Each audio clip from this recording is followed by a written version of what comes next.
Hello everyone and welcome back to Magic at the Movies, the official podcast of As Yet Untitled, where we talk all things movies, TV shows and anything that takes our fancy that week. I'm your host Joe, and joining me as always, he's looking super dry, he's wearing a super dry athletics jumper, sort of grey and then got like a green thing and looks good on him. Thank you. He's my co-host Robert. Say hello, Robert. Hello, I thought you just meant dry as in lack of moisture. For a second, I was like, oh. Do I also mean that? Do you? I don't know, do I? Are you well moisturised? I think so. You think so? I've had a bottle of water, a hot chocolate, and now a Ribena. Wow, that's moisturised on the inside at least, yeah. I'm moist on the inside. That's where you need to be moist, I feel. It's the most moist. Oh, yeah. You need to be the most moist Can't inside. live without moisture. Otherwise we'll die. Ah, well. In case you're wondering, folks, I've got a hard candy in my mouth from the extra Halloween sweets and candy that we didn't manage to get rid of. How much on did Halloween? you manage to get Loads. rid of? You got rid of loads? I've got rid of loads, but we've still got loads left. You had loads of kids? Yes, all for my Really? penis, anyway. You'd have to ask my Happy mum about it Halloween. because I was out watching a film. Yes. But that's But I was told we had quite a few come round. To the point that we had to get out the emergency supply. Really? Oh my God. But that was preemptive. We would have been fine. We had one group of children come to the door and that was it. And my Wow, mum had that's like 3 incredible. or 4 and that was it. Rob's going to tell you a little bit while I open the dishwasher that's just gone off. Well, look, I just feel like Halloween sort of declined in the last couple of years. Do you not feel that? I feel that also. Well, the amount of kids It's not a British holiday. It's not really a celebrated thing. No. Yeah. I find it a bit of a waste of time. But, you know, it gets people excited about something, I guess. And it was fun to dress up. Did you dress up? Yeah. The second thing I did, yes. First thing I did, no.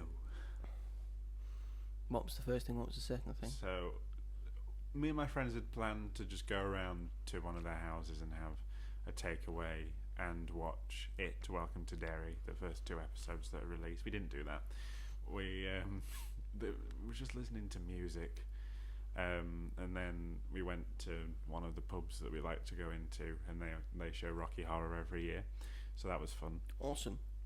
And the second night I was working, but I went straight to my friend's house afterwards because she was having a Halloween/birthday party, and I dressed up as Elphaba, but not green, because I hate face paint and makeup. It makes me feel ill. So I went as white Elphaba with the glasses, her hat, a cape, but I did have green hands because I had like gloves with nails on them, like big black nails on the end, and that sort of sold it a bit. But it was fun. A lot of people. From I don't know if we talked about this last week, but from what you were telling me about your Halloween costume, that you were doing Alphabet. I knew all about this. Yeah. Well, apparently you said you got a green mask. Oh yeah, I did get a green mask. I forgot about that. Did you not wear the green mask? Did you not go with the glasses? Well, I went. The glasses came with this bundle anyway. There was the the costume, hat, the gloves, and the glasses, and there was a mask that I'd thought about buying, which was just a terrifying green, like hockey mask, and then I was like, maybe not, and then I found like a masquerade green mask, which I did buy. But then when it came to it, I was just like, I'll just put the glasses on, because they're her glasses. And I hate, and the eye holes were too small, so I kept having to move it up and down. So I just went with the glasses in the end. I think it worked alright. Everyone was disappointed that I wasn't green, but I said, fuck you, I've been working all day. And that shut them up. Yeah, that would shut them up, yeah. Everyone's what you get. I don't even have a proper broomstick. I just got an actual broomstick. Someone came as the crumble lady from Britain's Got Talent, and they were like, "Where's your broom?" I didn't bring a broom. I was like, "Well, the crumble lady's got an ironing board," and I was like, "Well, good for the fucking crumble lady." I have no idea who you're on about. You don't? No. Everybody's good at cooking something, and I'm good at cooking crumble. I haven't watched Britain's Got Talent in about 7 years. Everyone knows about I this. don't. Okay, well, the first thing I'm showing you after this is the Crumble Lady. She got through to the quarterfinals. No, she got golden buzzed. She's got golden buzz. Golden That means she's buzzer. gone straight to the semi-finals. Yep, and then she did another song which wasn't as good. But, you know, Lorraine Bowen, she's an icon. I can't believe you don't know. Why would I? Again, I haven't watched Britain's Got Talent for about 7 years. But I think even people that don't know who she is. Crumble Lady. I'm not on that bit of the internet, clearly. That's a shame. It was years ago when it happened. Then yeah, why would I know that? Because it's the Crumble Lady. You keep saying it's the Crumble Lady. You're Doesn't surprised. mean I'm gonna I'll go. Oh yeah, that Crumble Lady. Oh, now I get it. It just surprises me. I don't know. I think I just assume everyone knows who she is. Mm-hmm. Not everyone just Everything. lives in your insane, weird, sick world, Robert. Sick world. The other two adjectives, yes. valid, yeah. But yeah, loads of people were dressed up. There was Paddington, there was Star-Lord, there was Spudnik from Friends, Dorothy. So when she came into the room, I went, "Give me your dog, bitch." Bearing in mind I'd spoken to her like once in my life beforehand. Never really spoken to her properly, and I was like, You just want to give me your dog, bitch. When that's not what the Wicked Witch wanted. I was going off old Wizard of Oz thing. And That's not even in the original Oh, Wizard of no. Oz. Oh yeah, I'll She get you never my asked for a pretty- dog. She says, I'll get you my pretty little dog too. dog, too. She never says, give me your dog, bitch. Well, She might say it in the book, but... I've rewritten the script. Have you? Okay, great. At least she found it funny. If she didn't, it would have been. I think at that point I was like, okay, lay off the wine a bit. Mm-hmm. You paced yourself after that. It's like, okay, time to calm down. Great. But it was lovely. Anyway, yes, thank you everyone for coming back to us and listening to this insane rant before we even really start the show. Yes. This week our big main topic of the day will be the film Bugonia. Bugonia. And maybe another little small film just before that as well that we may be talking about that Yes. we've both seen. But first off, we're going to start off the show like we start off every single episode of the show with our regularly recurring segment, which is... What have you been up to this week? Wow, there's a bit more pizzazz on that one. I think I need to try and do that every time just to make it a little bit different and have an extra sparkle. What do you think? Whatever you feel like you need to do Okay. to make your life worth living. Great. You do that, Robert. Well, I've got that validation. Yeah. Thanks, Jeff. Validations you need from me. Good point. Good point. You do what you want. I do You're, what I you're your own want. person. You're an adult now. I do what I want. Mm-hmm. And wear what I want. Mm-hmm. and- Our grandparents would have moved out by now, but look at us. Yeah. Yeah, Grandparents would have moved out. probably. What do you mean? As in, they would have had their own house. Oh, at our age. Mm, That's sad. it is sad. isn't it? Yeah, well, times aren't like that anymore. Your grandparents are lovely, but They are. there were different times. It was a different time. Well, my dad didn't move out until he was like 30, so I'm still fine. Well, there you go then. Yeah. He was from a working class background though, so I don't really, have that leg to stand on. But it's You still- do, but Yeah, but I Mhm. don't know, life is just life. There's no rules. It's Everyone very thinks true. there's all these rules and there isn't, and just people need to wake up. And I sound like a conspiracy theorist. you should have left that until near the middle of the show. That would have been a Yeah. great segue. Yeah, I'm sorry. Wasted potential. I know. Maybe I'll do it again. There we go. Just remember it. It's your job to do the segue We both know that's not to the gonna main happen. topic this week. I'll try, but You can try. chances I'm are- not going to mention it again. It's not going Okay. to come up when I say anything. It's your job to get us to the main topic of discussion. Understandable. But first off, we're going to start off with what we've been up to this week. This is the regularly recurring segment of the show where we talk about what we've been up to this past week, or what we plan to be up to in the weeks ahead, whether that's watching a thing, doing a thing, saying a thing, playing a thing, making a thing. All of that delicious moisture. What's wrong with moisture? Nothing's wrong with moisture. You just said you're well moistured. Yes, I am. But are you well moisturised? No, I don't use moisturiser. I've never needed to. He's just that pretty naturally. Anyway, Robert, kick us off. What have you been up to this week? I finished Downton Abbey. Woo! Oh. Thank you. Yeah, finished it. Loved it. And then rewatched the 2 films, and I've literally just come from seeing the 3rd film for the 2nd time. He has actually seeing the show and having it pay off with the finale. And I took my mum to the Everyman to see it, which is the perfect place to see it. An old lady fell over, but we helped her up. It was very distressing. Was it funny? Was it a funny fall over? This is the thing about Everyman, is that it's lovely and the seats are great and comfortable, but getting to your seat if it's in the dark is really difficult. Yes. It's really narrow, especially if there are people sat there. And so you can order on your chair, but once full lights have dimmed, it's very hard to to scan that barcode on the side of the seat. Exactly. And then you might as well just order at the at the bar anyway. And then when the staff come in to give you the food, like, I feel so sorry for them, like, having to trample over everybody, like, if it's there's more space than usual on the between seats. Yeah, for them definitely to move. is. But like when we went to see Bridget Jones, I ended up like standing on someone's feet. That's because you're tall. I know, but I was like, because you're tall. Let's just don't bring your tall problems in here. True. I also just because the world and society's not built for you. Because the people running society are all very, insecure about their height. Yeah. It's built for people like me. Everyman. Well, the lady tripped up because sometimes there's like a step that you've got to go up, that she didn't see. Yeah, which was really sad, to be fair. But it was a lovely experience, like, especially for me and my mum, who've been watching it for so long. We've grown so attached to these characters, and I fucking cried. And my mum turned to me, she was like, "You're not crying, are you?" And I was like, "No, I know it's ridiculous, no."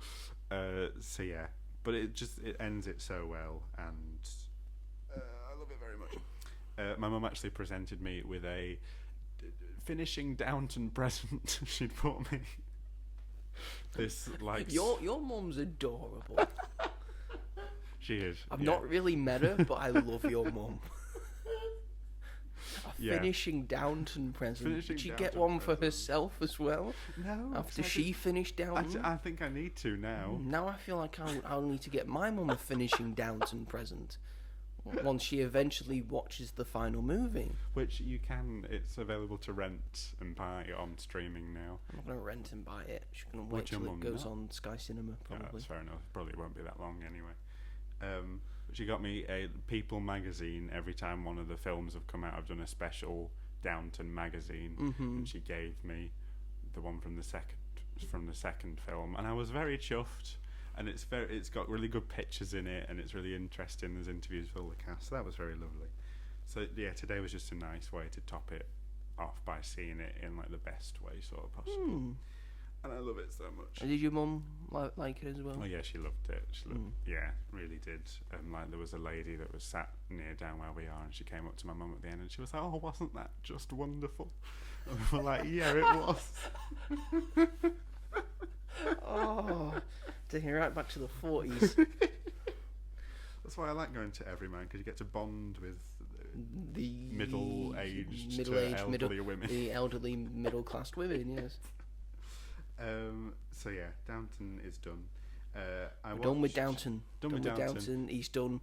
he's probably going to watch it again. He's finished soon. with Dance Moms. But He's I finished with know. Downton Abbey. He I needs a know. new thing to watch. Maybe you should choose one of the several TV shows that he started but hasn't finished. Yeah, but this is with my mum. I've got other stuff. I'm watching The Penguin at the moment. Finally, You are watching The Got Penguin. around to. You're watching The Penguin. Watching The Penguin finally. What are you thinking of The I've Penguin only at seen the the first episode. Like, What did you think of the before. first episode? well, I'd seen that when it came out, but I'm just starting it again, and I it's brilliant. It's fantastic. Yes, it is, isn't it? It's amazing. I think I didn't carry on because I was just obsessed with Agatha at the time, and all my attention was on that. So yeah, it took over my life a bit, but it's I can't wait to finally move on. But it's an outstanding piece of I cinema know. on the television Everyone screen. says so, and I'll get to the end at some Similar point. to the Batman in that vein, yeah. you would say. It's just incredible. I'm You a fake fan. disappointed me I when we did disappoint the a lot we of did people. we did a pretty much full episode on it. It was the main topic of conversation for that week. The Penguin had finished. We said we were going to talk about it. I talked about it extensively. I talked about it for about 10 minutes. And then this is a flash from the past, folks. You can please go back and watch that episode and get my full on reaction to it. I finish up talking about it, and then I feed to Robert. What did he think? He says, not seen it. I hadn't. That's true. He hadn't. I don't. But know. I haven't seen Downton Abbey, so. I don't think that's a very fair comparison. I think you have more of a right to be annoyed with me. I don't think I have any right. This to very be critically annoyed at you acclaimed TV show that you haven't watched, yeah. which is it's a comic book TV show, a latest release, which is what we're all about. Which is like our main thing is that sort of like franchise stuff. It was the big TV show of when it was coming out. And Yes, I can't blame you for not watching Downton Abbey. it's like 10 years old. So I'm getting round to it now, over a year later. After it's won all its awards and Emmys, Yes. Yeah. and the fizz, the buzz has died down. It's died down from it. It's fine. I'll be ready for the Batman Part 2. You better finish that entire show, and then you better come back either next week or the week after and say how much you adored Christy Milotti in the show. I adore her already. Yes, from but the first you'll episode, it's adore her even more. amazing. Okay. I'll probably watch. And Colin something Farrell, else. of course. Of course, You Colin Farrell. can't tell it's Colin Farrell. I can't even tell it's Colin. I think it's insane that he hasn't got more like awards for that performance. It's ridiculous. She's overshadowed by Christy Milotti. That's how good she is. Really? Okay. That makes me a little bit more excited. He did get an award. Did he not get an award? Probably I think somewhere. I think he got a Golden Globe. But I feel like she's like getting even more. Yes, 'cause she got a attention. Golden Globe and she got an Emmy. Yeah, which is insane. But I watched Trick or Treat Scooby Doo with the day before Halloween. Go on. I was like, Then you know what? I can't knock it. Scooby Doo's Halloween is a Halloween-based film. Velma's a lesbian in it, so that was Woohoo! brilliant. There's a really great scenes of her simping for this character called Coco, who's a costume designer for the villains. Yes, that I've just looked it up, and there's a thing on YouTube called Velma and Coco Diablo scene. Yep. What does that mean? It's just Velma swooning over this. Has this been released this year? No, This is in 2022. It came out. 2022. I'm looking at some stills from it, Mm-hmm. and I'm gonna say I'm really liking the art style. It feels very nostalgic Yeah. to the original art style of Scooby Doo. Where are you? But I'm go on. torn on it. Okay, on the art style or Yeah. the thing in general. Well, the thing in general is just whatever. it's It's enjoyable, Scooby-Doo. but yeah, it's like there's better Scooby Doo films. But Name one. the both live action films, Zombie Island, Witch's Ghost, Cyber Chase. I said name one. Alien Can you not do anything right? I said name one. Well, I've named you multiple. Music of the Vampire is also a good one. Mm-hmm. And yeah, the art style it's just compared to the other films, it just feels like a little bit of a step down. There are moments where characters are just stood there and they don't move. That's the animation style of Scooby-Doo. Where are you? I know, but it's a throwback. There's more definition in like the classic one. Like, it feels like this is a lot cheaper I think this is the same animation as Scooby-Doo and Guess Who, like the latest sort of TV show. And sometimes it works. Like, they have a really nice ode to like all the monsters at the end, where they put on the costumes of classic monsters that they've sought out. Mm-hmm. So it's if you're like a massive Scooby-Doo fan, then like it's really nice for that reason. And it's fine. It's a fun little Scooby-Doo thing. It's really made for young children rather than families, really. But you can't go wrong with a bit of Scooby-Doo. Can't go wrong with a bit of Scooby-Doo. Oh yes, I also saw. Oh. That is the best theme. Hey,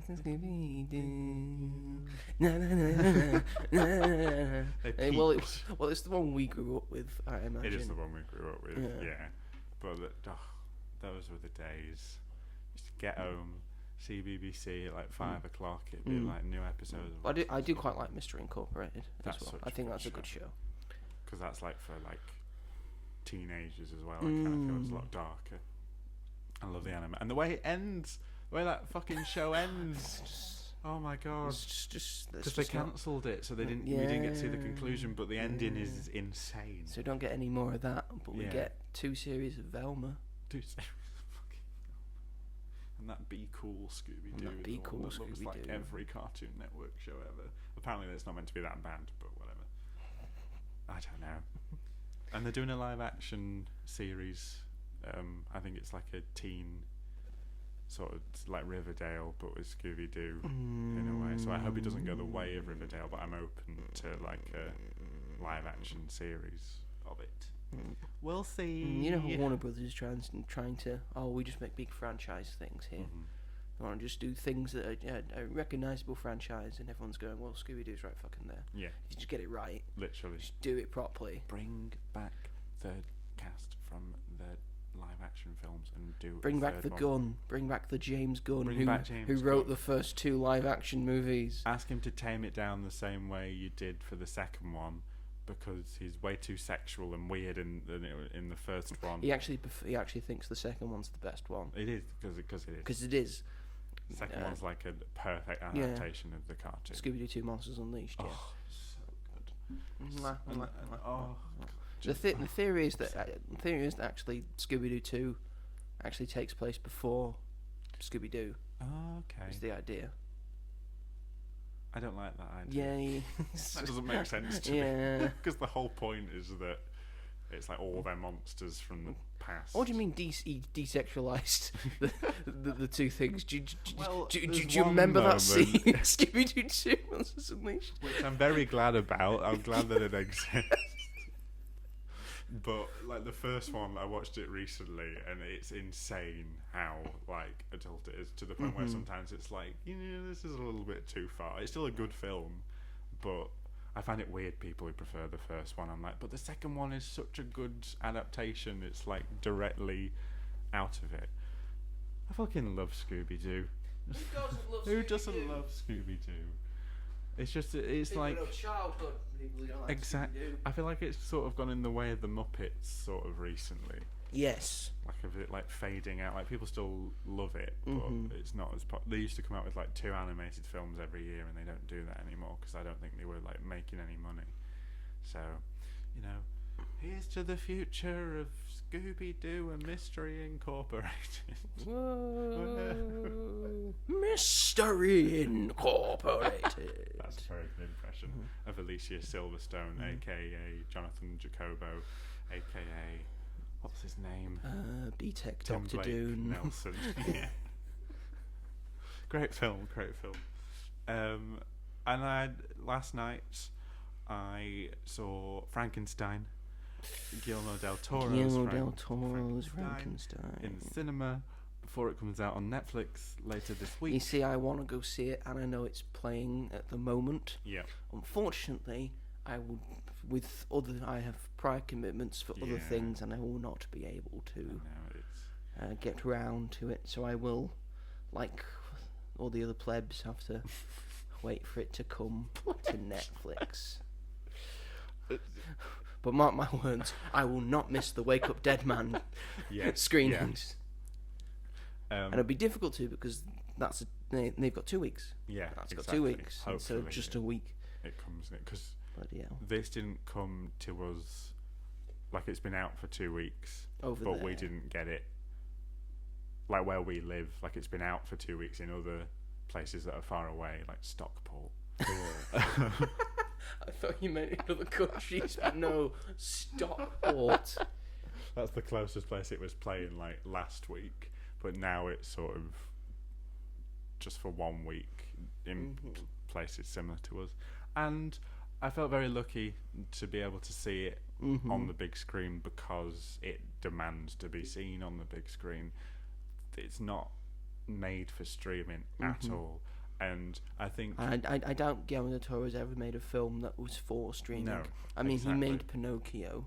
well, that Guillermo still del Toro's had, Pinocchio, like, a which week. did go to streaming. Yeah, And did like the general Netflix thing of yeah, it's by an acclaimed director, it gets a 1 week theatrical run, yeah, and then it's straight on Netflix. yeah. But that's the thing about Del Toro, he never makes them for No. Netflix, he makes them for the big screen. Yeah, Which is why Pinocchio works. I imagine why Frankenstein works as well. 100%. How many Guillermo del Toro films have you seen? I've seen quite a few. I've seen Pan's Labyrinth, first Hellboy, Shape of Water, and I've really liked all of them, especially Pan's Labyrinth and Shape of Water, and the others that I've seen that I can't remember right now. So you've not seen Pinocchio? Yes, I have seen You've Pinocchio. seen Pinocchio. Yes, I love Pinocchio as well. And this is just right up there in the veins of like all his great work. It's fantastic. I loved it a lot, and I had minimal expectations just because I'd seen a few reviews that weren't glowing. So I tried to like minimize my expectations a little bit, but I'm glad I did because it just made me enjoy it even more. Just like again, like he was born to adapt this story. Like it's just perfectly suited for him and the worlds he creates. I know people want him to direct a Phantom of the Opera. That'd be remake. fantastic. That would be really good, and I would trust him to do that. Who'd be the Phantom? Doug Jones? Surprise Frankenstein. Surprise the monster's not Doug Jones in this. Yeah. But it's told in 2 parts. So you have Frankenstein's story and then the monster's story. 2 perspectives, 2 points of view. Not really. It's more of just a continuation of the story, and it's from the monster's perspective, and then it sort of intertwines itself again at the end, but it's intertwined all the way through because they're telling the story to this like captain of a ship. Yes, which is how the book starts. Yeah. Like it starts with people sailing through the ship and then them picking up Victor Frankenstein because he's searching for the monster, and then he tells his story to the sailors. Yeah. I remember the book. You remember the book? I've read the book. I haven't read the book. I read it in year 9, but I read the book. We had to do it for English literature. That's such a good thing to it's a study. good one, Mary now. Shelley's I'm Frankenstein. So frustrated. Fucking Macbeth. I also had to do but fucking Macbeth. Yeah. I also had to do fucking Othello as well. Because my dumbass thought, well, I got good results for GCSE English literature and language. I'll do an English literature and language combined A level. Yeah, I'm there with you. I did the exact same thing. Fucking Othello drove me up the wall, especially because we were studying it in drama as well, so couldn't escape. Although I quite like Othello. I think Othello's it's a good story. I think Othello's my favourite Shakespeare play. It's great. I just hate reading it. And the movie's good. Yeah, the film's good. Like the movie. Yeah, then we got shown the film. Because it's Lawrence Fishburne, I want to say. It's also Kenneth Branagh's in it as well as Iago. Did he direct it? I don't know. No idea. Here we go. Here we go. I've got Google in front of me. Othello. 1995 film. It's a romance/drama. Kenny B. Cheated. By Oliver Parker. Okay. Not so him. Kenneth Branagh was obviously just still an actor. It's something he'd direct. Mm-hmm. Because he's a very vain man. What Kenneth Branagh? Yeah, I'm not a big Kenneth Branagh fan. I feel like he's very up his own arse. You're not a Branagh fan? I think he's good. I think he's a good actor, Mm-hmm. but I don't forgive him for cheating on Emma Thompson with Helena Bonham Carter. I forgive Helena Bonham Carter. So it goes one way. It goes one way, does it? Yes, it does. It goes one way. Well, it's fucking Hercule Poirot films, which you can tell he just thinks are masterpieces, and they're all right, but they're not like wow, you know. Murder on the Orient Express. I think that's a good movie. Yeah, the other two are fine. I don't mind. I like all of them equally, but they're not like. Oh, I've not watched them again since I've seen them. But yeah. So Frankenstein was just very, very good, and Mm-hmm. you know, I really appreciate Guillermo del Toro for protesting AI, which is fantastic. Keep doing that, but he's not doing cinemas any favors by having these films he makes. Well, he's not a director that is, signed with or has an affiliation to a certain production company or a distribution company like one of the big ones. He works with a distribution company that will get his film made. Yes. And Netflix has given him money to get his films made.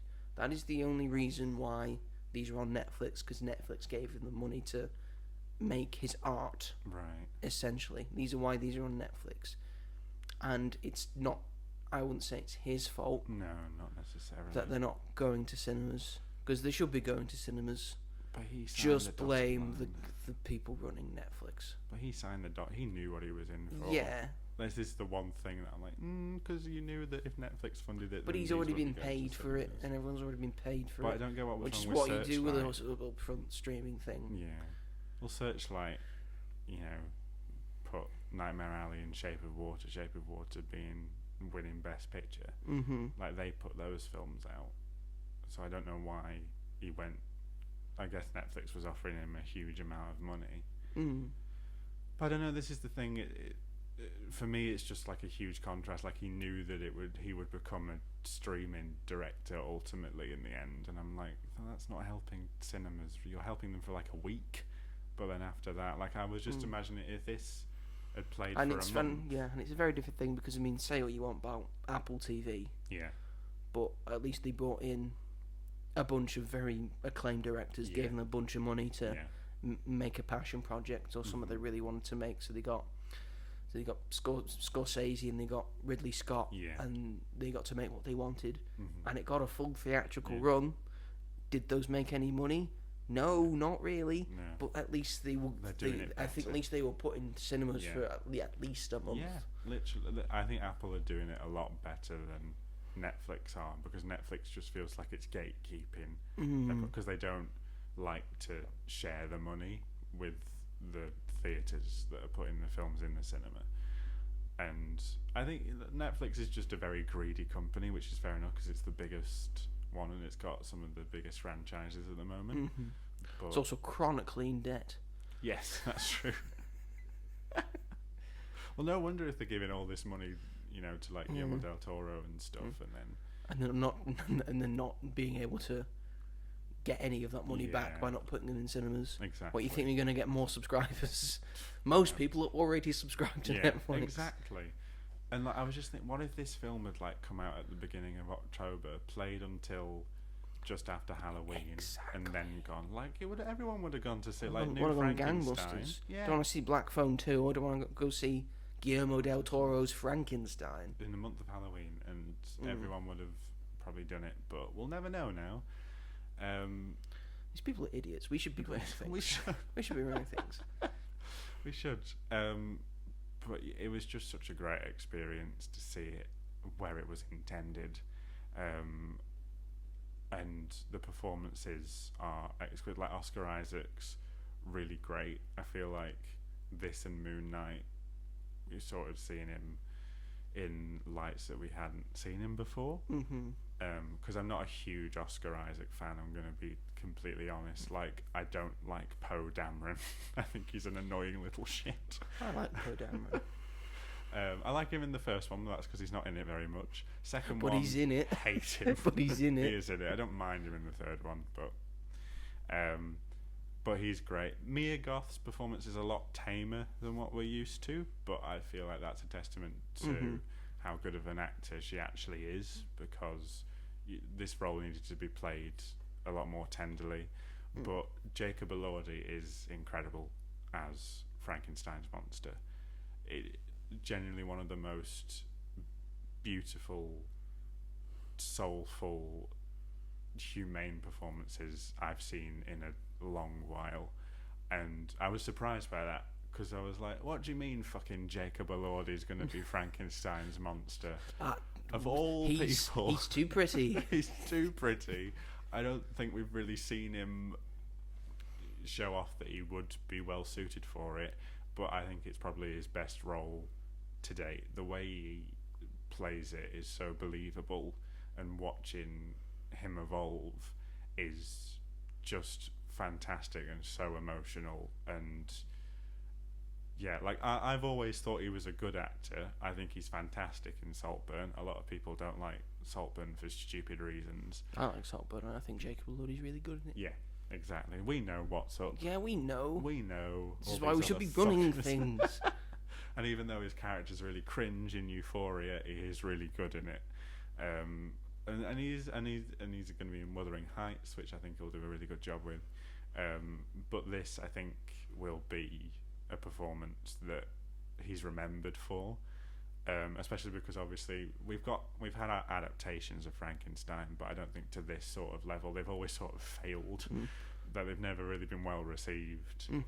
And then since probably Boris Karloff did it originally, yeah, 100%. who sort of and then made the character sort of iconic, yeah, and gave him that iconic look, and that's just sort of been that look and that and that idea of the monster has just been 100%, adapted multiple times. I'm aware that this is more accurate to the book in terms of the adaptation of the character. Yeah, 100%. And that's what stood out for me the most, was his performance, just because I was so surprised by it, and it just pays off so well. And yeah, I can't say enough good things about it. I didn't have a problem with it at all. I just thought it was so good. What was I going to say? I had something in my head, but I can't remember what it was. Was it that it's a perfect movie? I don't think it's a perfect film. I think the first part the pacing isn't perfect in the first. But you said you had nothing part. negative to say about it. I meant about his performance. Oh, okay. But still, like, it didn't detract from my enjoyment of the film. That's what I was supposed to say, is that they've made the creature more human than ever. I haven't seen the original film, but I think obviously from that and adaptations and variations that we've got since then have very much just been like, oh no, run. And then there's like the sweet moments of when you do realise he's more human, but this feels a lot more well-rounded, and you see like his full development, and how when he learns to speak, and it's just so well done. And David Bradley is a part of that, and David Bradley's always fantastic in everything. And a lot of people, I think, I saw some reviews that were like, oh, does Guillermo del Toro think that we're like simple and stupid because the story is quite simple, and blatantly just it is doesn't sort of, it's not anything more than it's trying to be, if that makes any sense.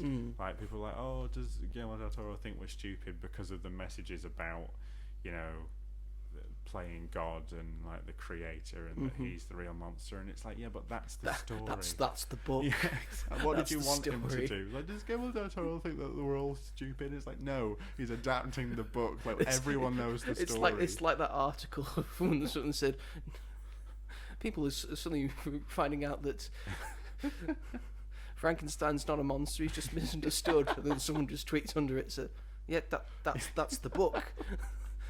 That's what the book's about." It's like, what did you think it was gonna be? Like, it's not. It's honestly not pretending to be anything it is. It's not trying to be completely like making you think about stuff. It still makes you think, but it's not testing your mind or anything like a film that we'll talk about later.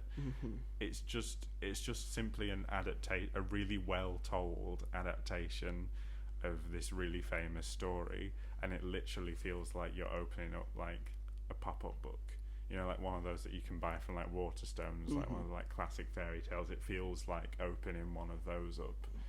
That's how good it is. It feels like he's brought it to life in such an authentic way with his style, and I never tired of it. And again, I felt very lucky to have been able to see it, and I feel sorry for people having to watch it it's a shame on their when TVs. It's unfortunate that you have to feel lucky To have caught this film in a cinema. Exactly. I was where very it near not belongs. seeing it because I had plans changed and things, but I was really glad in the end. But it's insane. It blows. It fucking says like the Netflix logo comes up before it starts, and it says like Netflix presents, and I'm like, this shouldn't be what it is. This should just be a normal film that's just in like every other film. It shouldn't be a mainly streaming film. It just feels insane. Maybe people will enjoy it more because it will feel like having a treat at home. But it is just a shame. But I'm very excited for you to see it and to know your thoughts. I'm so excited to see it next week. this year. But yes, I enjoyed it very much, and I think that's everything that I did. How about yourself?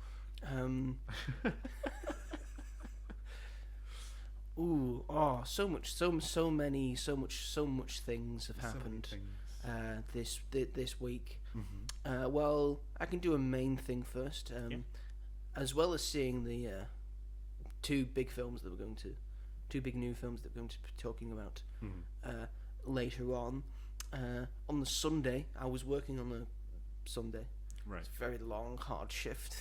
Oh boy. Oh dear. So I swapped with a certain person that you know who works on a different side of the store. Yes. It's a different thing that I used to do. Yes. I Yeah. don't do that thing anymore, but they know I can do that. Right. So it was alright that I was able to swap with him. Oh, I see. Because I needed Saturday covering. Right. Yeah. So he covered the Saturday for me, and I covered his Sunday. So I went back and did that original thing. Oh my god. Well, it's fine as a one-off, sort of. Yeah. If I did it, every once in a while, Yeah. not every week, No. I'm sure it'd be fine. Yeah. Yeah. Oh, I didn't know that you did that. So then finished it. It was a 9 till 6 shift. Shift. Yeah, a full Sunday shift. And then finished at the 6. Got some different clothes on, although I had to put some deodorant on so I didn't Stink of fish. didn't stink of that. And then I went to the cinema, and then in a packed cinema screen full of people, we all watched Back to the Future. Oh, jealous. The 40th anniversary of Back to the Future. Yeah. On a massive screen. First time I've seen it in a cinema. Yeah. Back to the Future. Damn it, it's still so good. It's even better on the big screen, and when you're with different people laughing at the bits they're supposed to laugh at, and then smiling and cheering and smiling. Then no one cheered. No one cheered. No one cheered. It's not good that. No one cheered. What about at the end? At the tense bits and all that. No, there's at the end people were just smiling and all that and just chatting to each other. Said, "So glad we came and saw it." So and I'm so infinitely glad I went. Finally was able to see it on the big screen, because it is one of the best movies ever made. Yeah. In essence, and it can't be beaten really. It's one of the best sci-fi movies ever made. It's got such a great premise. It just works. Yeah. so unbelievably well, Mm-hmm. and I've been watching it for forever. Yeah. It's one of my favourite movies. It's you in a film. What does that mean? Well, Please explain yourself.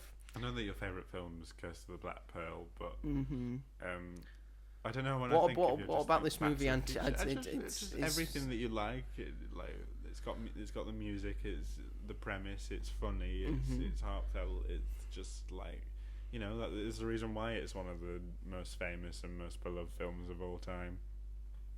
And obviously you have your jumper. Is it a hood? It's a varsity jacket. Oh shit! Yeah, it's a varsity. I think also that. That says Back to the Future on it. Yeah. That's the one. And I just saw it on the big screen. I didn't see it in IMAX because I thought, what's the point? It's not going to add anything. It's not like it's made for IMAX. Exactly. So I saw it on traditional cinema screen. It looks great, with film with film cameras. Still makes it hold up. All of the incredible moments in it. The soundtrack is just it's so unbelievable. That bit where George finally stands up to himself and punches Biff out. It's so good. It's so well shot.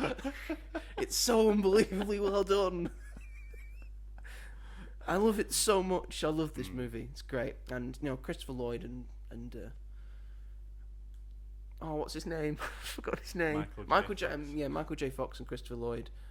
They're incredible. And you forget how good their chemistry is in the film, even the younger version of Doc Brown. It's just so unbelievably good. Yeah. And him trying to guess what's going to happen in 1985. So why are we wearing that? Oh yeah, but it must have been because of the atomic wars that happened.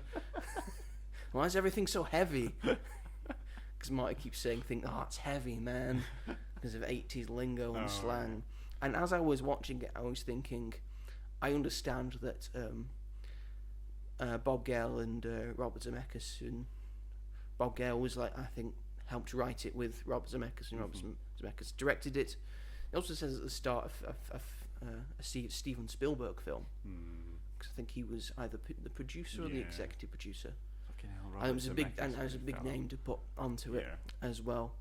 And I understand that he's very closely guarding Back to the Future. He's not going to. To make another one, it needs his final approval or his involvement in it. And then it's not. I don't want another one either. No. And it's that only ends when he dies, right? Essentially. God, and someone's going to pick it up. And then someone's going to pick up and they're going to do another one. But when that time comes, and they're going to make another Back to the Future, they shouldn't do a sequel. No. They shouldn't have any of the original cast in it. That's where Ghostbusters went wrong. An update on Back to the Future, where you pretty much do the exact same story, except you set it in the year that you're doing it in. Right. So say it comes out in 2035. Yeah. Marty McFly lives in the year 2035. Right. And everything looks the same as it does then. And he went, and in the original he went back to 1955, so about 30 years. So you go, so when he goes back to the past in either, it doesn't have to be DeLorean, could be another car that sort of looks cool but is very crap. Which is what the DeLorean is. Don't deny it, the DeLorean's a crap car. It just looks neat with its opening and sliding doors. That's why he did it. He goes back to 2005. Yeah, that would be and you see the sort of retro nostalgia for that era. Yeah, that would. And it works that way. Yeah. And if you do a part 2, it goes into the future and it's 2065 or whatever. That's how long ago Back to the Future was. If you go back, if it goes into the future these days, if it's 2035, it go into 2065. Yeah. You go to 2055 if you was doing it today. Remember, we were all dressing like that 10 years ago. I know. And those hoverboards have not, they didn't catch. They didn't catch on, did they? Remember when our cars were just flying all the time? That was amazing. It was incredible. What happened? Incredible. And have you still got your self-lacing shoes? I've lost mine. No, yeah, I think I might have given mine to like a charity shop or something. I prefer manually doing it. So anyway. And did you see Jaws 19? I didn't catch it. No, I didn't catch it. Is that the one with Michael Caine in it? Like a hologram of Michael Caine. That's the one. Yeah, okay. Surprised you went back and did another one after whichever one he was in. Yeah. God. 4. But yes, Back to the Future. I think it's still screening in cinemas. You get like a screening a day. Yeah. Go back to what I said. You should do a full month thing for a big thing. It should just be in the cinemas for a month. It should. And You're right. It will still do gangbusters. It's doing very well, I think. Yeah, so go see it if you've never seen it, or you've never seen it on the cinema screen. But also, if you've never seen it, this is your chance to see it where it's supposed to be. Yeah. Go. We're big believers in the cinema screen. 100%. And also another thing in my life, it's Movember this year, which is a charity group all about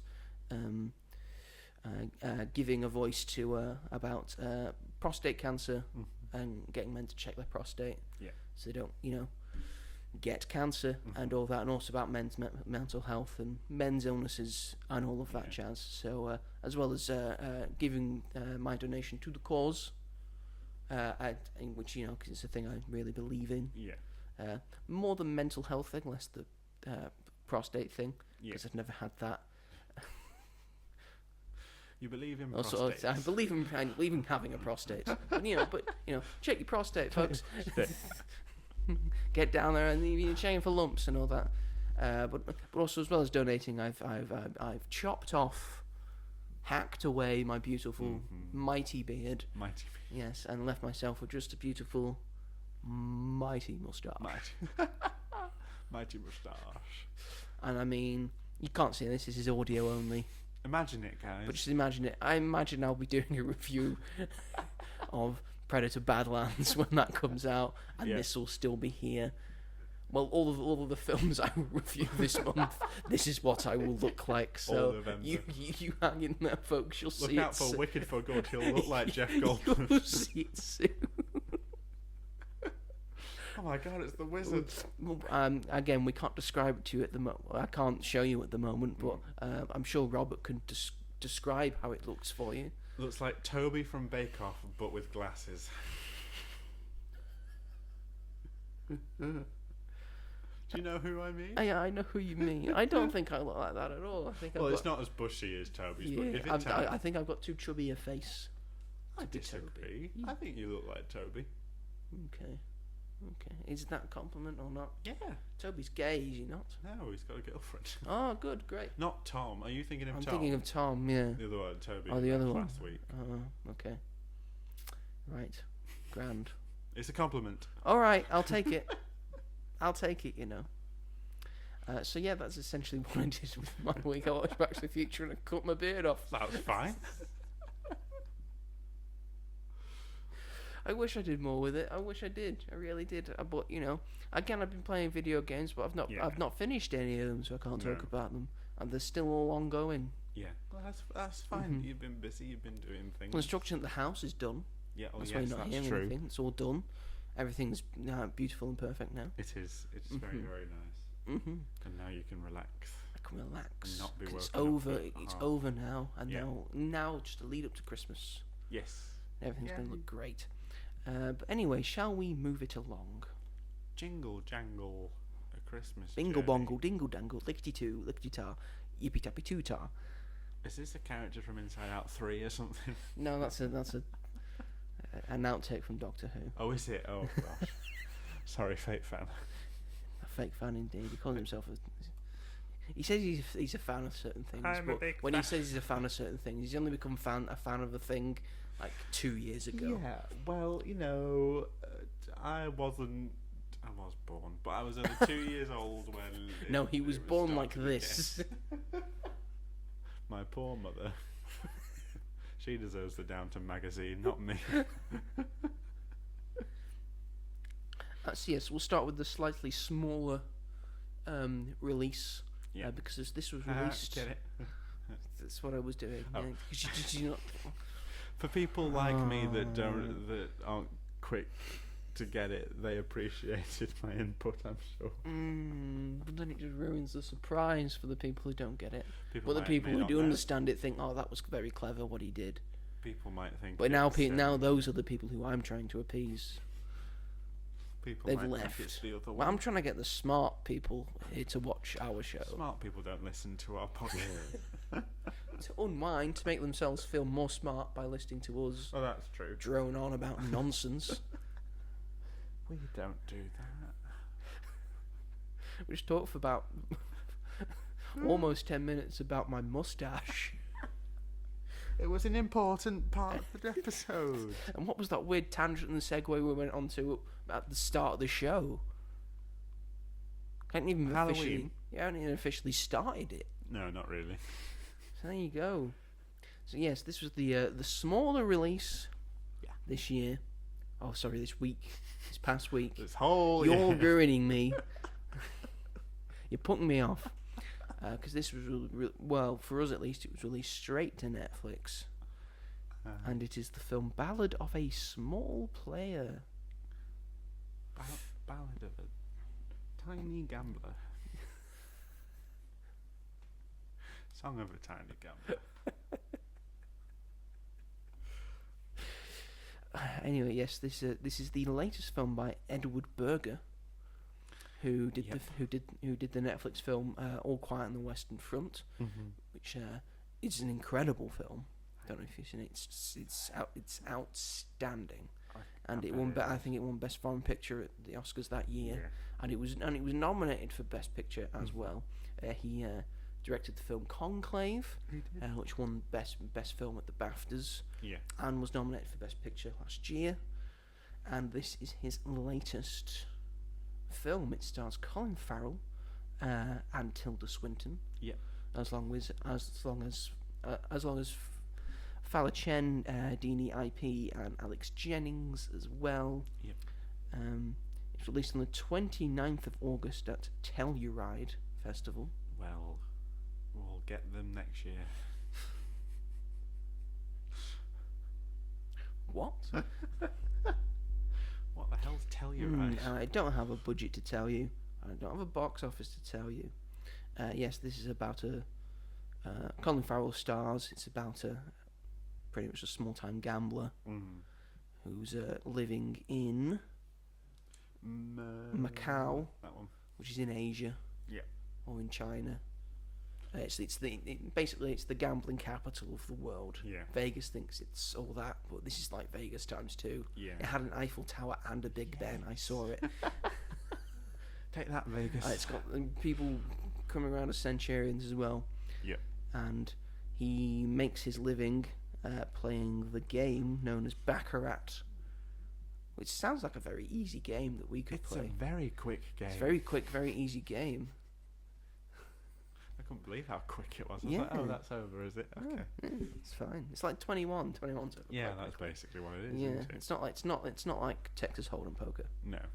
which I do understand how to play. Oh. Which I'm fine with. Yeah. Because I've seen many people play it. I've played it in Red Dead 2. And Casino Royale.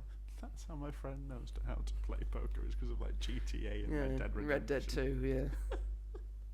Rockstar, doing well for Thanks, the gamblers. Rockstar. Thanks for the gambling advice. Pretty much a game of bluff. Yeah. Right, you just got to make everyone think that you've got good cards when you don't. It's like the traitors. It's all right. What's wrong, Hole? What's wrong? It's not tea time yet. No, you can't possibly want tea. Oh. It's just groaning and whining. Come over here, Hole. Come here. Come here. Stop wagging your tail for no reason. What do you want? Use your words. What do you want? Trying to talk about the Ballad of a Small Player. Do you have a suggestion that you need to tell us? Oh no. She really does want to say dear. something. Come here, Hole. Come here. Come here. Come here. really liked Tilda Swinton. Anyway, okay. Yes, he plays a small-time gambler. Colin Farrell does. Robert's going to tell you a little bit about it while I talk to the dog for a minute. He's a man, and he has, I think, run away to, was it Macabre? Yeah, Macau. Macau. Fucking hell.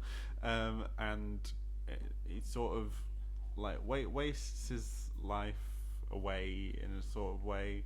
And Tilda Swinton plays a character who's oh dear, who plays a Nearly dropped the mics then. mic drop. Tilda Swinton plays a character who is like a debt collector. Yeah, she works for a certain someone. Yeah. Who's been sent there to collect a debt that Yeah. he owes. He's putting on a British voice, He is. which I almost instantly knew was fake because it's a. Yeah. Maybe that shows how good an actor Colin Farrell Yeah. is, because I've seen him do a British accent, Yeah. an English accent, and he does a pretty good English accent. Mm. And then he's turned it up even more because he's now doing a very clearly fake English Yeah. accent. He's so good at acting Yeah. that he's pretending not to be a good actor. Yeah. And when his Irish Who's actually pokes through. Irish, yes. So it's them, and then there's a woman played by, is it Fala Jen? It's Fala Chen, yes. And there's a whole you don't really know about her character properly until the end of the film. It's kind of a mystery as to what her character is, and she comes and goes throughout the film. And yeah, that's basically the plot, kind of. And he's trying to settle his debts and stuff eventually. Mm-hmm. What do you think? I thought it was okay. I want to put this full caveat out there. I did a film review of this for the channel, pretty much right after seeing it. Yeah. I don't know what I was on. I think it was very late. I wasn't thinking clearly. I didn't thought fully about the film. I don't think, and in relation to other films I'd seen that year. Yeah. I gave it a 9 out of 10. I did. I no longer believe that I can't take it back now because I recorded it and uploaded it. Yeah. It's not a 9 out of 10. It's a 7 out of 10. Out of 10. And that's a big contrast of going down 2 marks. I did see it on your Letterboxd, and Mm-hmm. then But then I realized another thing said 7, and I was like, but then I sort of remembered how much I care about narrative and story. yeah, And it's not fair to say that this is great, despite the fact I don't think the story's very good, yeah. or it's just very generic in how it's told, and yeah, I don't love.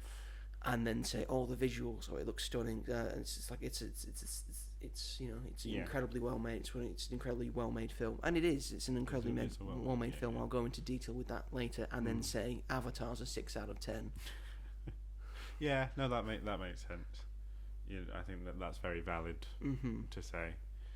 I just thought that he wasn't a well-written character.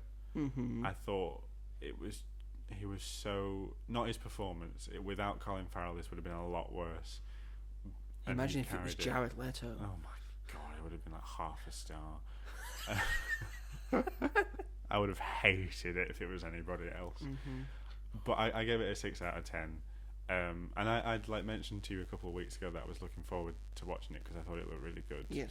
And I was And it does look really good. It looks very good. Visuals are great. But I just found the writing to be so plain and obvious, and I don't think his development is particularly that interesting. I'm going to be really honest. I don't think he does change by the end of the film, but I don't feel anything for him because I think he's a terrible person. I have problems with Uncut Gems, but at least with that I understood Adam Sandler's character's journey more than I understood this one. I feel like this is sort of kind of meant to be like a copy of Uncut Gems in a way. I would maybe a little bit. Like inspired. I wouldn't say so though. I just feel like with his character and like the money side of it and stuff, it just felt like I feel like I've seen this before somewhere. And I think it just reminded me of Uncut Gems. I don't know.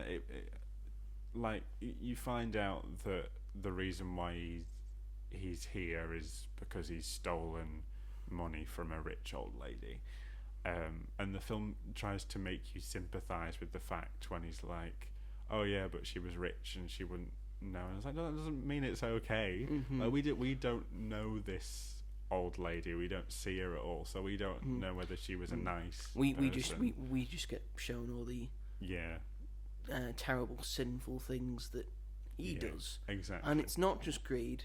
No. It's other things. Yeah. all pretty much all the 7 sins he commits, really. That's. I feel like it also just could have gone further. He has so much food in this. Oh my god. He eats so much food. And makes himself sick. He Horrible. gets increasingly sweaty and tired. Stop it, Colin. Stop it. Calm down for a second. Gives himself a heart attack. Gives himself a heart attack, which still doesn't put his mind to ease. I think that was it. It could have been a really great exploration of gambling and addiction, and I just don't think it was. I think it relied on the gimmick too much of it, like being, like you said, like really stunning visually, and just being this sort of crazy zany journey. They do something a little bit different with his love interest, I guess, but I was just confused a little bit by that. I mean, you do get the direct implication, but there's stuff that I'm just not clear on from what happened beforehand, and I don't know. I thought Tilda Swinton was great as well. She can do no wrong. It's Tilda Swinton, isn't it? Like, even like a smaller role like this, where she's just putting on like a northern accent, and it's just like, it's already just a different character. I think she's a complete chameleon in whatever she's in. And then she forgives him too quickly, in my opinion. I'm like, why this guy? Why is he the exception? And when he's stolen probably the most money from anyone that you've probably ever dealt with. Now he has money. Now he has money, Money. And he asked her to dance, which was great. And then they do dance. They do. It's dance. in the credits. They dance. That was very fun. I quite enjoyed that. Yeah, I don't know. I just left it feeling quite unbothered. Is that an all right word? I don't know. There was definite. Yes. Yeah. It's an all right word. There was definite effort put in. Like, I don't think it was a particularly like lazy film or anything. Like, you could tell that they'd put a lot of effort into it, but I don't know. I just found it. Just I didn't hate it. It could have been worse, but it also could have been a lot better. So that's why I gave it a 6 out of 10.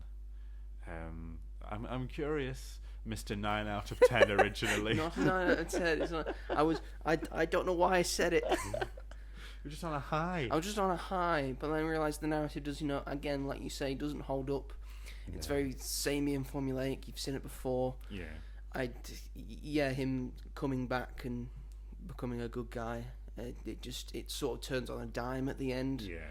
When he goes back to the thing he was doing, and he just turns on a dime. Yeah, literally. Because there's a plot point in the film where he plays baccarat. And he's actually quite good at playing baccarat. Yes. But then there's just this one old lady that he just can't beat. Probably because she's cheating. Yeah, to be fair. So I just stopped playing it. But he's insistent. He needs to beat this lady. Yeah. And at the end, that's no way he that's the turning point, and then he chucks quite a bit of his money away into a fire. Not all of his money, though. No, that's true. Not all of his money. I was like, what's the point?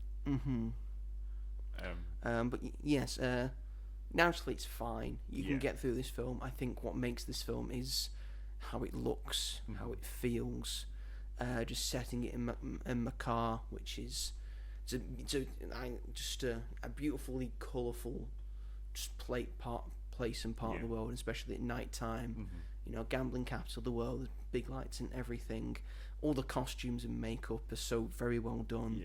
From all of the different outfits and suits and colourful suits that Colin Farrell is wearing, and then again with the makeup, him getting increasingly more sweaty and more tired. Yes.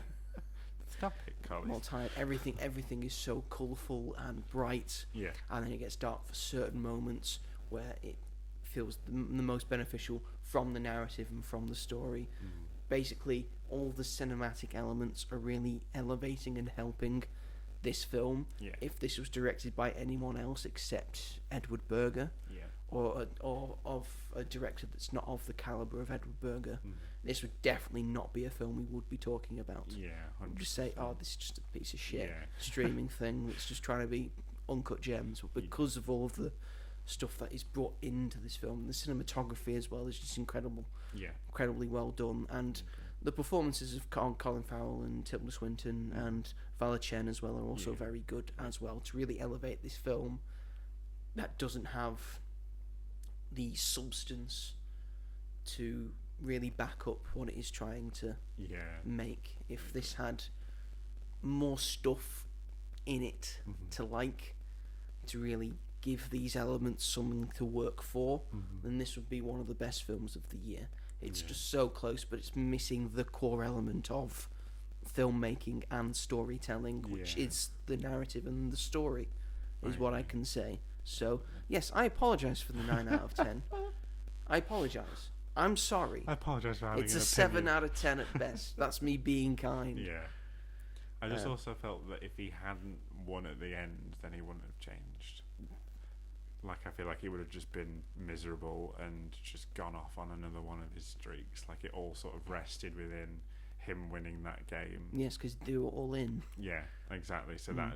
Against his waste. gambling friend that also has probably sleazed his way to that amount of money. Yeah.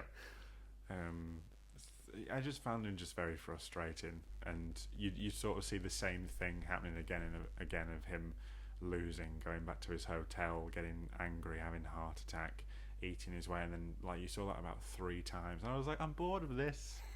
You're a piece of shit. We get it. We get it. We understand. There were interesting bits about it, like the stuff with his partner, but I do kind of hate the trope of they weren't always there. There was a film I saw. You're just going to spoil it, are you? Well, who gives a shit? Someone from work gives a shit. They asked how it were, and I just, say it's visually stunning, but, narrative so-so. Could still watch it, though. Still have a nice, still watch it out. nice time. They'll figure They it out. may listen to this.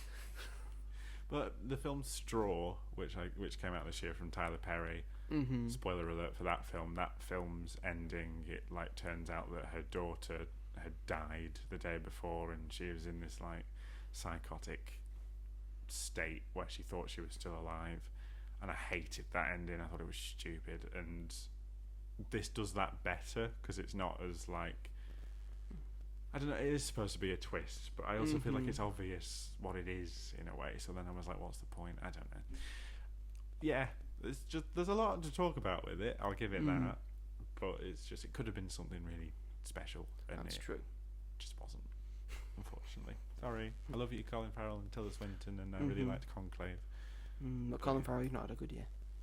No, bless him. Good year, Bless his cotton socks.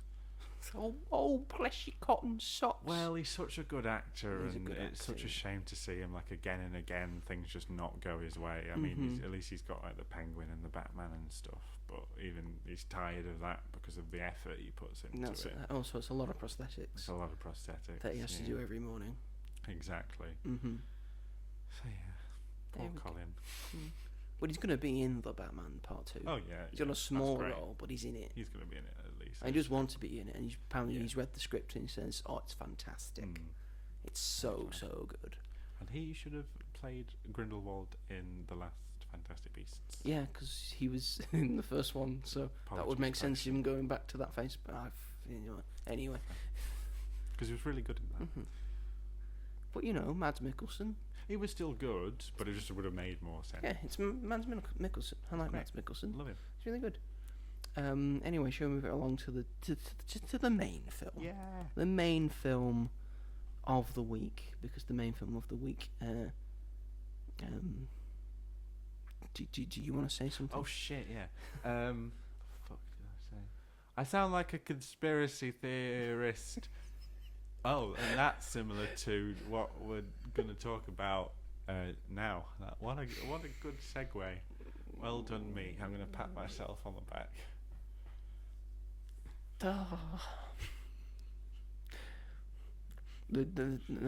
The jobs for radio and podcasting, they're just They're flying in. Yeah, they are.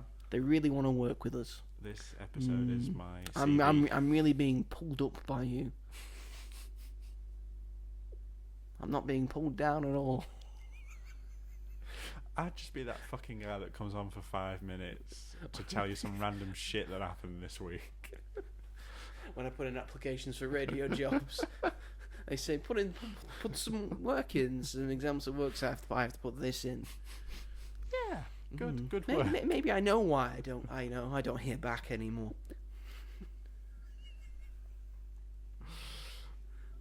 I jest, of course. He's lovely.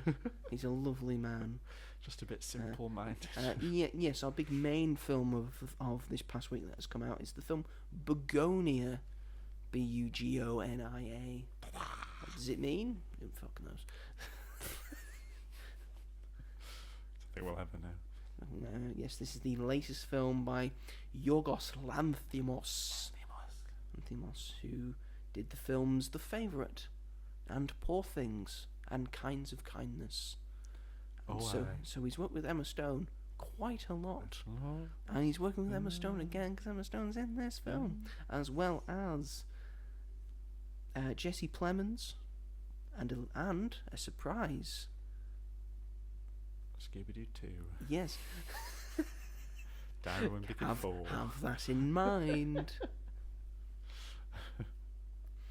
Yes, this had a budget of between $45 to $55 million. Jesus Christ. Yeah. Doesn't seem it. No. Maybe at the end, but... Maybe at the end. Maybe at the end. And currently has a box office of 11.4 million. Yeah. I mean, it's done better than some films. It's done better than some.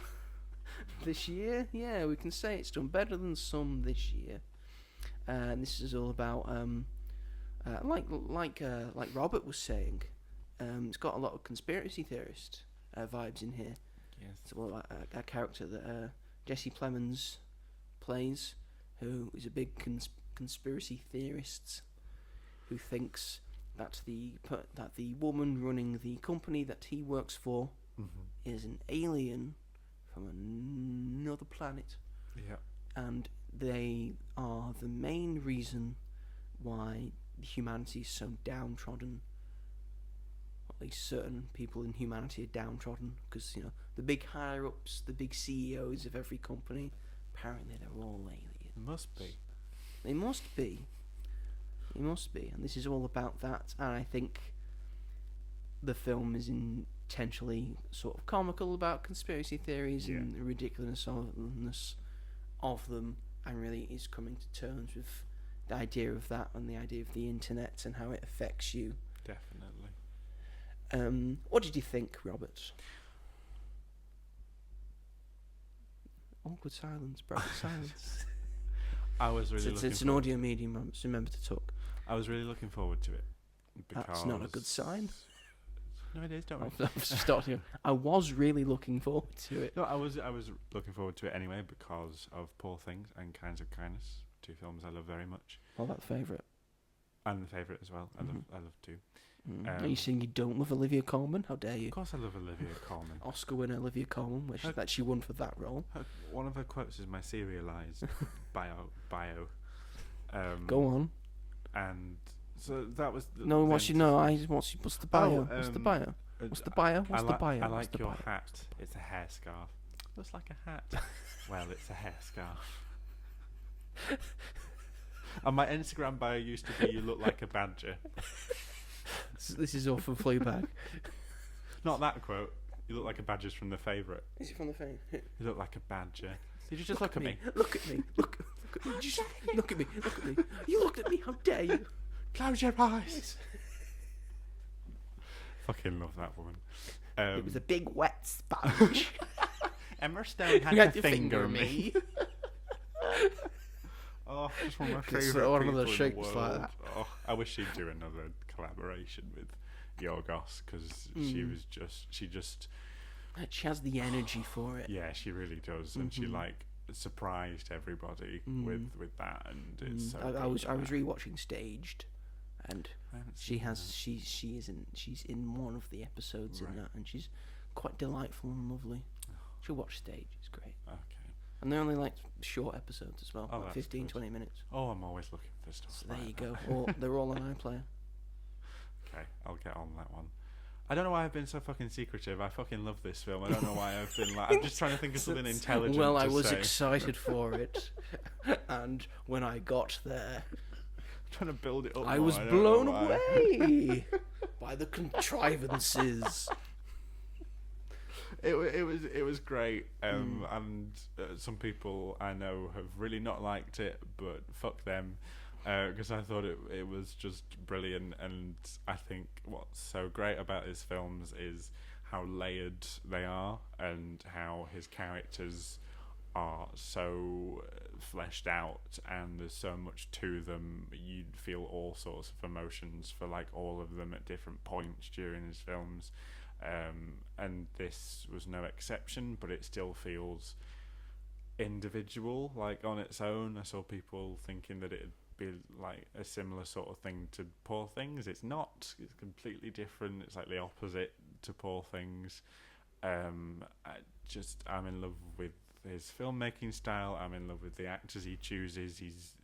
I presume he has something like a say in who gets cast in the casting process, and he picks them very well. I want Emma Stone. It cannot be anyone else. Any, we've got this Emma lovely- Stone. Okay, Yorgos. Okay. Who's going to be the male lead? Who's weird? Jesse, get in here. Come on. You're only known for weird shit. You do some more weird shit, Jesse. Willem Dafoe, burp a bubble. Willem Dafoe, come over here.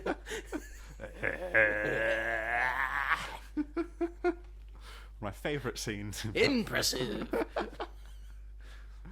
So yeah, and this to me was. Someone ruined the first Spider-Man for me by showing me a clip of saying, "Hey, did you know there's a very obvious trampoline that Green Goblin jumps on, and then he's pulled out shot, and that's in the movie." No. So if you look closely, you see him like flip, and you see something slide away. How did no one pick up on that in post? They weren't like, "Oh shit! By the way, there's a fucking trampoline in the shot." You can't cut that out, or raise the thing up. Nope, that'll be forever there. And yeah, it just made me think and feel so much, and it just by the end you sort of don't really know what to think. But it works so well, and it's so intelligent, and it's a great script. And I think the great thing about it also is that there's so many ways that you can take the conversation when Open for talking about interpretation. it. That's Exactly. the beauty of this.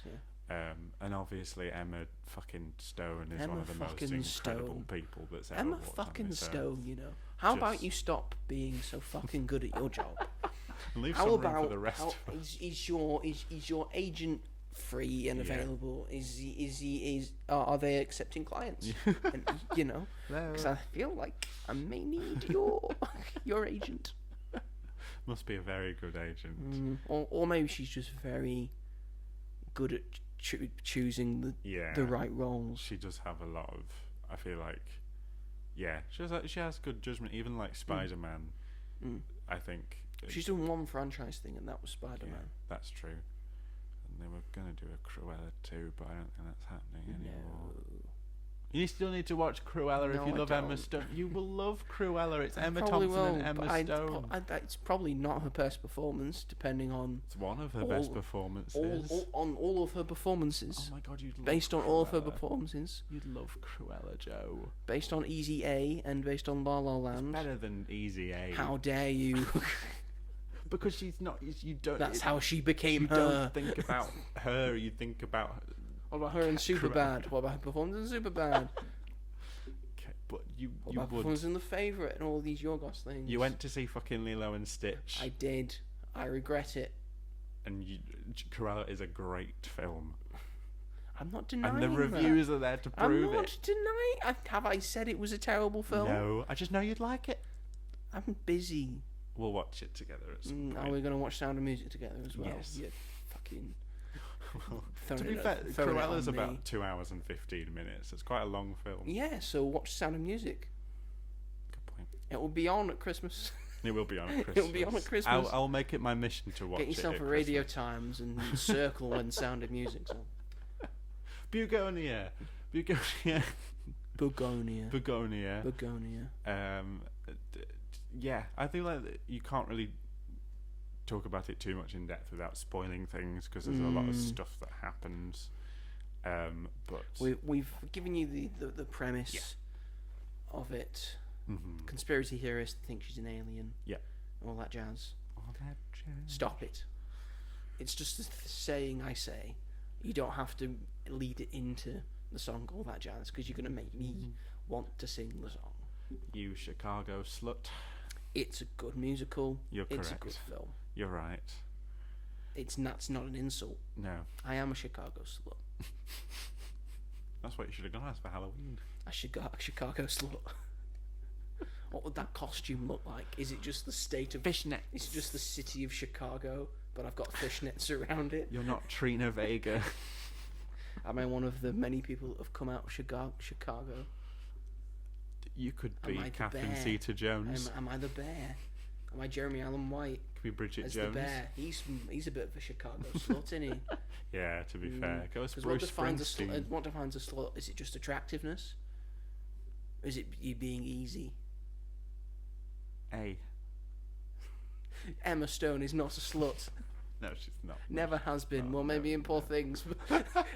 That's not her fault. She doesn't know that. That's the performance. She was charging. She wasn't charging much, but she was charging. That's true. How has this gone this way? I'm Bella Baxter. I charge 10 francs usually. Oh, that's rather low. Good on her. But that is not what Female happens in this empowerment. film. No, this is nothing like that. She is not a prostitute in this No. film. She's an alien, or is she? That's what they think. Dun, dun, dun. What did you think of it? It's excellent. It's beautiful. It's pretty much a masterpiece.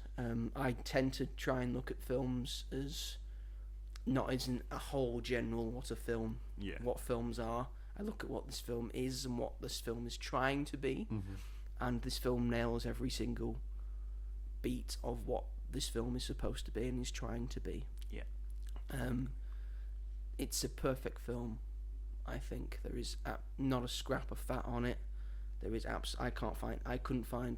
to think through it over a couple of days. This is why my review for it, which is out now, but it wasn't immediate afterwards. It didn't come out on the Friday, which I could have done. I had to wait a couple of days to think about it. It came out on the Sunday.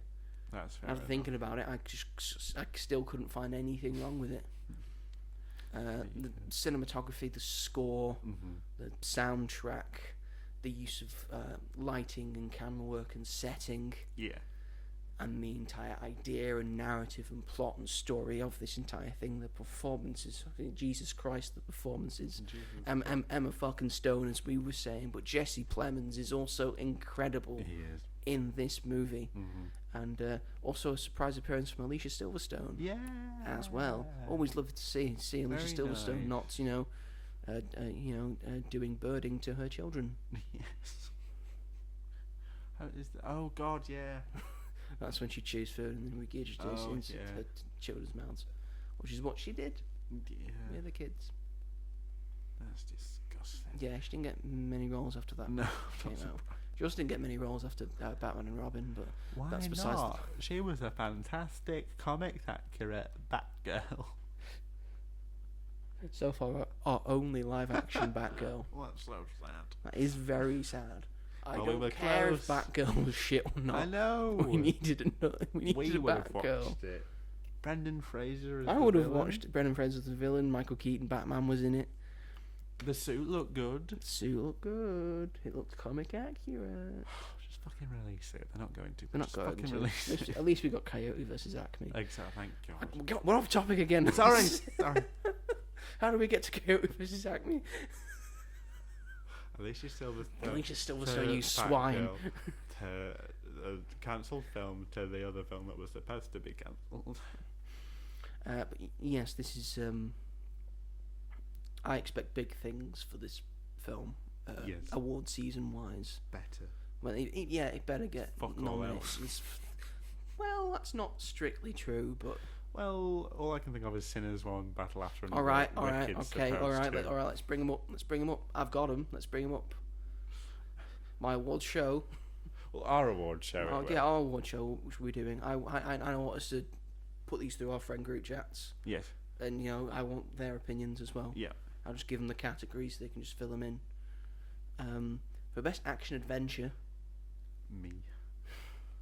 I've got Novocaine, Warfare, Thunderbolts, Mission Impossible, Ballerina, F1 and Superman. Horror thriller, I've got Companion, Sinners, 28 Years Later, Bring Her Back, Weapons, The Long Walk and Bugonia.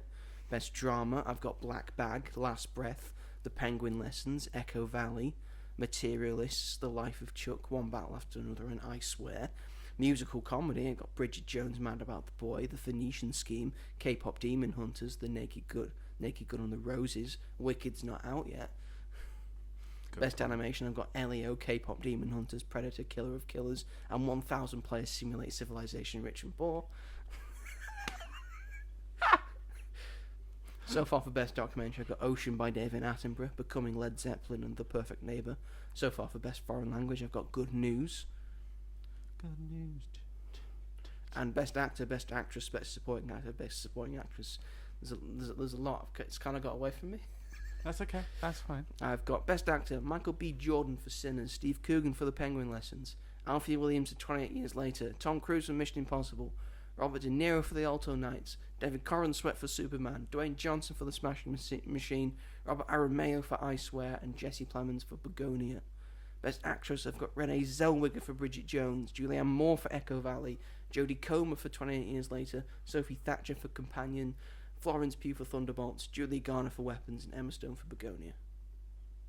Out of those, who would you pick? Emma Stone. Emma Stone for best actress. What about best actor? Michael B. Jordan. Michael B. Jordan? No, I'm not mad at it.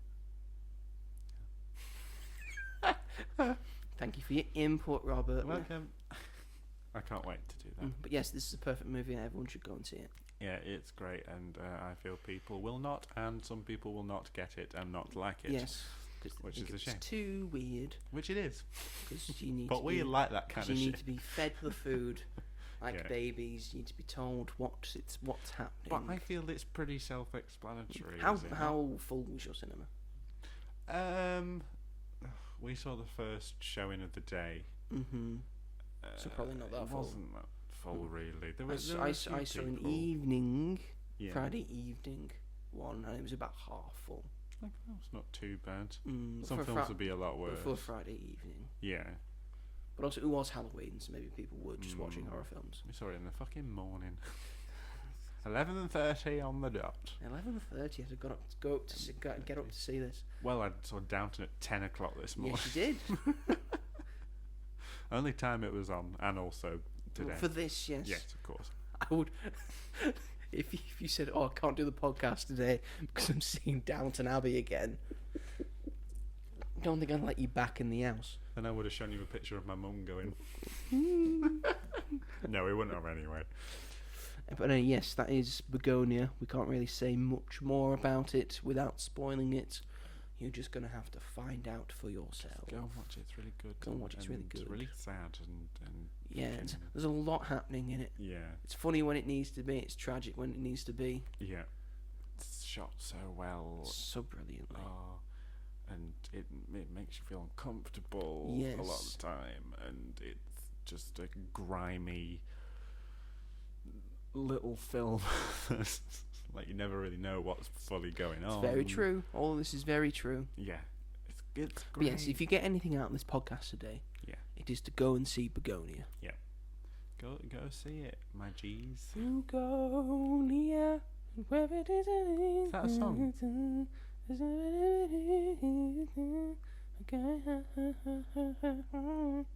think it was a Eurovision song at one point. Oh. It's Euphoria. I was changing it for You were Bugonia. changing the lyrics, I see. Yeah. I'm not a Look how clever I am. I'm so smart. I'm not a Eurovision So gay. witty. I'm very sorry. You're not a Eurovision gay. I thought you'd be on that. Oh fuck no! Be on that shit. does I my watch head it with in. my sister every year. That's each to It's their her. own. It's her jam, baby. It's her jam. Yeah, and I just like to laugh at it and say, "Oh, that was a pretty good song, actually." That was a great song. Too bad it won't win. Too bad it won't win because bureaucracy. Yeah. This is just this is just politics in Yep. song. Because Greece will vote for Cyprus and Cyprus will vote for Greece. Yeah. Fucking hell. And Israel will probably be allowed to sing. Yes. And they're only in the Eurovision Song Contest because, despite the fact they're not in Europe, Oh yeah. they have no friends, so Yes. we just let them in. Lovely. Anyway, is that the show? Ta-da! Yes. That's the show. Thank you everyone for watching and listening to this episode of Magic at the Movies. We very much appreciate it. If you're watching this on the YouTubes, feel free to like and subscribe to As Yet Untitled, and then push the bell notification so you never miss an episode of this podcast or of any of the YouTube shorts I do for various film reviews that are on YouTube Shorts, which you can get from the main channel. I've done reviews for Bugonia and Ballad of a Small Player, and those are also available on TikTok. The Magic at the Movies TikTok, which is just called Magic at the Movies. Go fucking I follow think- it, you fucks. You heard him first. That was very anti-Donna Zach response, I feel. Was it though? Yeah. You've been listening to the Mission Zach podcast. Yeah. Does he do that a lot? Yeah. Does he? He says stuff that is even worse, the word that I don't like to say. This morning I was watching the latest episode of the most upsetting guessing game in the There are world. new episodes? A new episode came out today. Oh. Yeah, you still need to keep catching up. Is Mish on it? Mish is not on it. Shame. I like it. Lena Moon is on it. Which one's The one that always fucks up. Oh, yeah. Yes, Oh, I like the one her. that got really mad Yeah. when she stopped doing her job. Yeah, she's back on it. This one is 1 hour and 49 minutes long.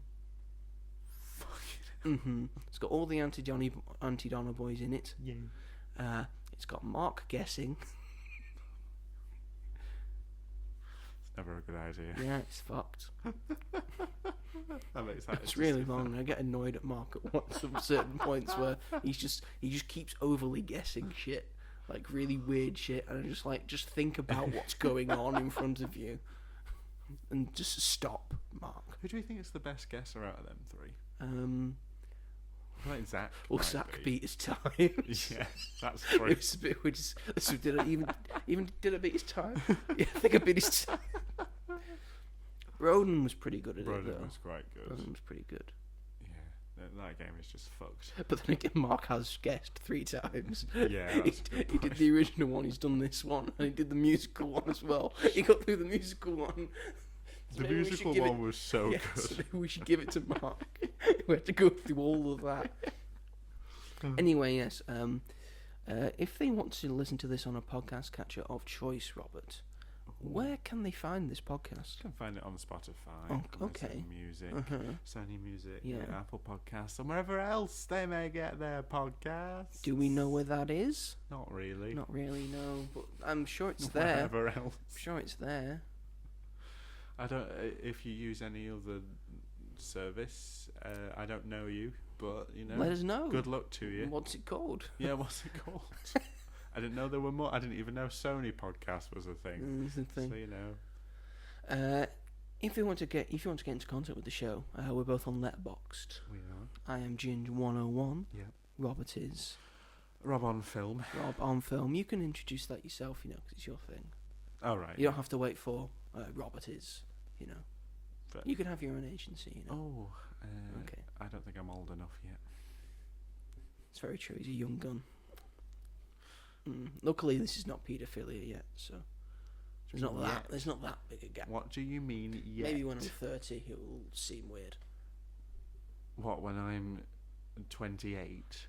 He'd be 27. 27 still. Oh, look at that 30-year-old hanging out with that 27-year-old. That Fucking 20-year-old. pedo. A 30-year-old, another 20-year-old. I'm in my 30s, you're in your 20s. We're friends with people that are like that age older. Yeah, you're friends with someone who's fucking an old man, and we're not going to name names. Which one? Oh,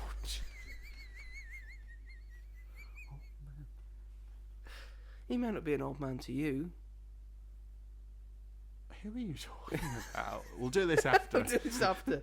Yes, we're also available on Instagram. I'm the Mighty Joe 888 on Instagram. And I'm Rob G. Hall. That's what I'm talking about. Yeah, see? I was very much out of my comfort zone Yes. then. Feel free to leave a comment, ask a question. Yes. And ask if you want something covered on the podcast. We will absolutely do that. Yes. But anyway, that is the show. Next week, a different thing. Predator comes Predator out. Badlands. Die My Love is showing. Die My Love is somewhere. showing, and Anemone as well is Anemone, showing somewhere the coral as well. with I don't want to see that. Looks good. The trailer looks. I mean, it shows the whole shit. It shows the film. whole. I don't need to see it. I could review it right now. Yeah, but they have that great line about what is it? There are. Is it communists about now? There's one in Bradford. Atheists. Atheists, that's it. But it goes on too long. It does go on very long. The trailer. Yeah. But yeah, I won't be seeing that. I might see those three though. Yeah. If I can find them. And Frankenstein comes out on Netflix. It does, yeah. We want to talk about that, and also Fantastic Four comes out on Disney Plus tomorrow.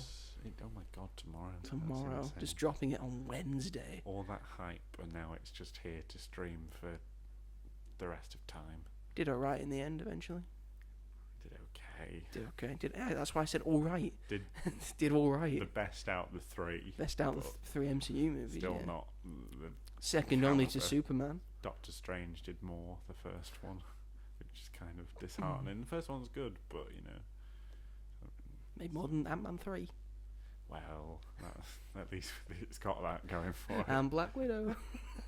True. Well, then Black Widow's fault. There's a caveat there. But anyway, yes, that'll be next week. Yes. But in the meantime, thank you everyone for watching and listening, and we will see you all in the next one. Bye. Bye. Bye. Bye. Bye. Bye. Bye. Bye. Bye. Do you think they've gone yet, Robert? Are you still there? Yeah. Are you still there? Anyway, thanks everyone. Take care.